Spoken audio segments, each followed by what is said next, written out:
नमस्कार, मैं हूं आकांक्षा पांडे और आप देख रहे हैं न्यूज 18 का डिजिटल प्लेटफॉर्म।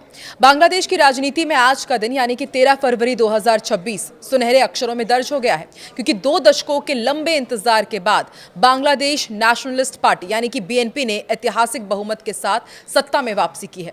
12 फरवरी को हुए संसदीय चुनाव के जो नतीजे सामने आए, उन्होंने न केवल ढाका की गलियों में धान का शीश लहरा दिया, बल्कि दक्षिण एशिया के कूटनीतिक गलियारों में भी हलचल पैदा कर दी है। शेख हसीना के पतन के बाद हुए इस पहले चुनाव में जनता ने तारिक रहमान को साफ तौर पर बहुमत दे दिया है। बांग्लादेश का चुनाव पूरा हो गया है और अब इस चुनाव में बीएनपी सबसे बड़ी पार्टी बनकर उभरी है। 20 साल बाद बीएनपी सत्ता में वापसी करेगी। प्रधानमंत्री नरेंद्र मोदी ने भी इस मौके पर उन्हें बधाई दी। बांग्लादेश को पाकिस्तान और अमेरिका ने भी बधाई दी है।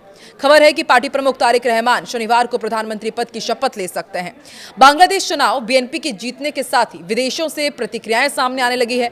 प्रधानमंत्री नरेंद्र मोदी ने रहमान को जीत पर बधाई देते हुए कहा कि ये बांग्लादेश की जनता के उनके नेतृत्व पर भरोसे को दिखाता है और भारत साझा विकास लक्ष्यों पर साथ काम करने को तैयार है। अमेरिका ने भी चुनाव को सफल बताते हुए शुभकामनाएं दी, तो वहीं पाकिस्तान के नेतृत्व की ओर से भी बधाई संदेश भेजे गए हैं।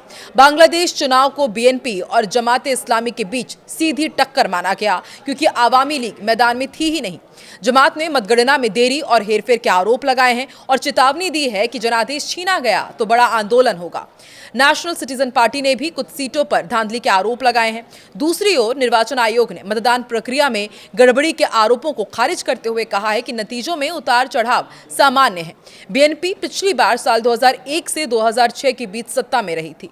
पार्टी ने पहले ही साफ किया था कि जीत मिलने पर तारिक रहमान प्रधानमंत्री बनेंगे और करीब 17 साल विदेश में रहने के बाद वो पिछले साल ही देश लौटे हैं और समर्थकों से जश्न की बजाय संयम रखने और दुआ करने की उन्होंने अपील की है। फिलहाल आधिकारिक नतीजों की घोषणा का इंतजार है, लेकिन शुरुआती संकेत साफ कर रहे हैं कि बांग्लादेश की राजनीति में एक नए दौर की राजनीति अब शुरू होने वाली है।